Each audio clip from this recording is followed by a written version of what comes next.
Hey, I'm here with my 1990 Ski-Doo Safari snowmobile, staring into the sun. So this is my first time ever owning a snowmobile. I got this old girl and it has been an adventure, to say the least. I have spent more time working on it and learning it than riding it, and almost every time I've gone out I have been blowing belts. And it's hard to find information on these old sleds. So I thought I'd just make a quick video showing you some of the things I've learned in my attempt to have my belt not blow. So there's a few things that can cause your drive belt to squeal and to break. So I'm going to just show you a couple of things I've learned. Bring it over here. So this is the drive belt cover. We're going to pop that off. There's a pin down here. Just pull that out. There's a pin here. Pull that out. That's all it takes for this cover. Just set that aside. Make sure you're careful with the pins so you don't lose those. So this is called the drive pulley, or this is the drive pulley. So this comes out of the motor, and this is called the secondary or the driven clutch. So I'll show you first of all how to change the belt. It's good to know that before you start riding in case the belt blows. So if you blow a belt, pop off the cover like I just did. Come here, there's a pin you can pull out. Then you just flick that support over like that. We'll see how this goes. To change the belt is actually very easy.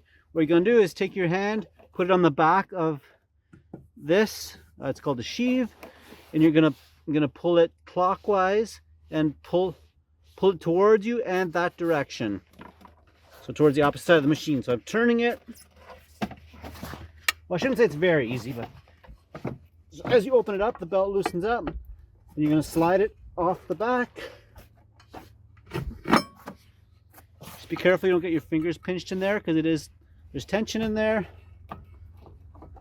Now you just work the belt out.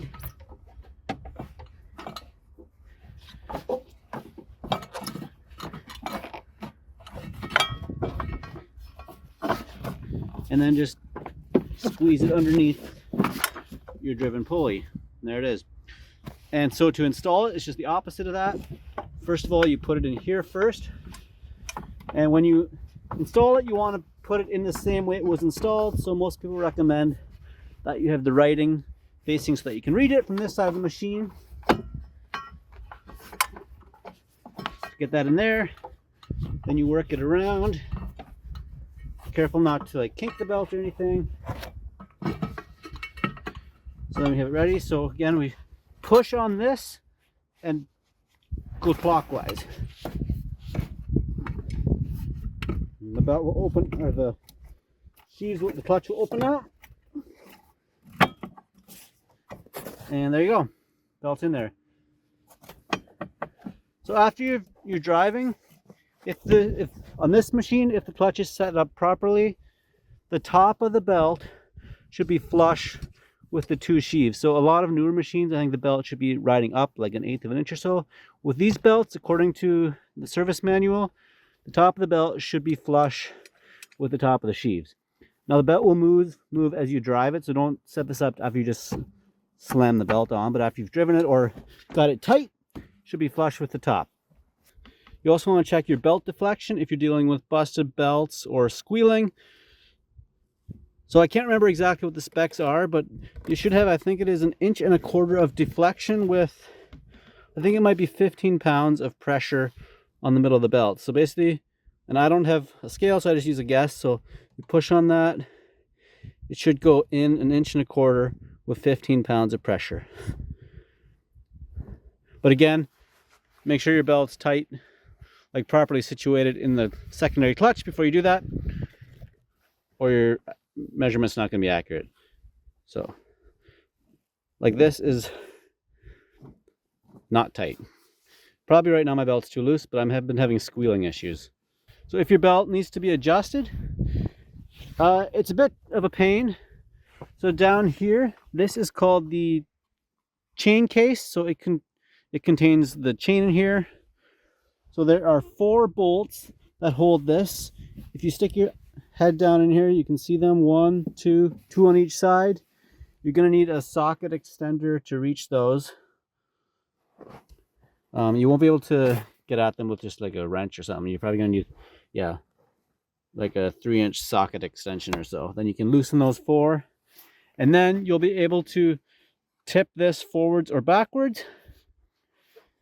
So get that how you want it. And then this bracket that we loosened off here, you can twist this. If it's stuck, you can stick like a screwdriver or something through the hole here and turn it. So if you need to make the belt tighter, you're going to, what are you going to do? You're going to screw this in clockwise, because that's going to pull this back that way. And if you need the belt looser, it's too tight, you're going to screw this counterclockwise, and that's going to push it. That's going to make this longer, which in turn is going to push this way. Then once you've got it set right, put this back on and tighten up your 4 bolts holding the chain case. So that's how you adjust the belt tension. Hopefully that makes sense. So my snowmobile, the belt would squeal like after I'd accelerated, and then when I just idled, the belt would start to squeal. So it didn't squeal while I was driving, but it was squealing at idle, or kind of chirping, I guess. One of the main reasons for a squeaking belt is that it's too tight. That's not the case for me, I don't believe. So another issue can be a worn out engine mount. So the engine mount is a thick piece of rubber with a steel plate on either side. So it basically acts as a shock absorber so that the vibration of the engine doesn't like shake your whole sled. So over time they can wear out. So to test it, you can just like try to lift up with the belt off. I would do this so that there's no tension on it. Just try to lift up the motor. If you're able to really wiggle it a lot, you probably have broken engine mounts. So there's an engine mount on each of the 4 corners of the motor. Really easy to find. To test them to see if they're broken, what you might want to do is just like stick a crowbar or something in here and put some force on it. See if you can lift it up. A little bit of movement is probably okay because it is rubber, so it will move a little bit. But if it's really lifting, or in my case, I could see the plate actually lifting up off the rubber, which is a clear indication that the motor mount was gone. So in this one, I think 2 of mine were gone. So if you're going to replace the motor mounts, change them all. Don't just change one. You want them all the same.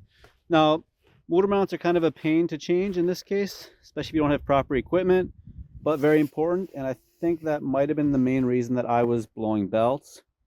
So I got them all changed. You have to loosen the nuts off, then lift the motor up. You might need a crowbar or something. And then the mount will unscrew. So it's just screwed into the body.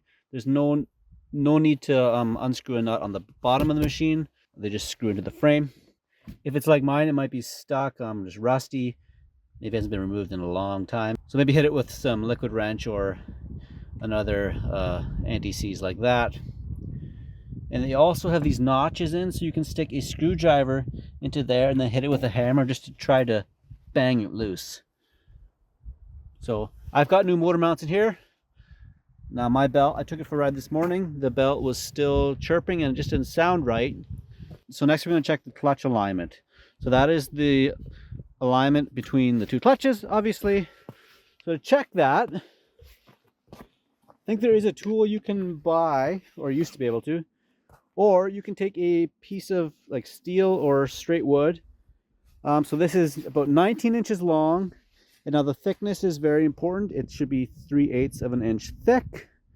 If it's way off, it's gonna skew your result. So it's 3/8 of an inch thick, or that's about 9.5 millimeters. So I planed this wood down.